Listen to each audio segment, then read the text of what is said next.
చెప్పుకోలేని బాధ, చూపించలేని కన్నీరు, చీకటిలో ఏడ్చే మనసు, వెలుతురిలో నవ్వే ముఖం,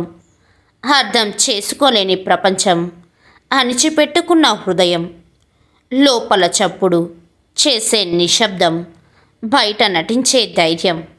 మాటలకందని నొప్పి, మౌనంలో మిగిలిన కథ, కళ్ళల్లో దాచుకున్న తుఫాను, పెదవులపై పెట్టుకున్న చిరునవ్వు, కన్నీళ్లు అడిగే ప్రశ్నలు, సమాధానం చెప్పని కాలం,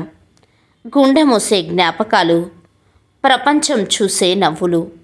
లోపల కాలే అగ్ని, బయట చల్లని స్వభావం, విరిగిన కలలు, నడిచే జీవితాలు, ఏడవాలనుకునే ఆత్మ, ఆపేసే గర్వం, చీకటితో చెప్పుకునే బాధ, ఉదయంతో మర్చిపోయే రాత్రి, ఇలా లోపల కన్నీళ్ళు, బయట చిరునవ్వు, అదే కొన్నిసార్లు మనిషి బ్రతుకు.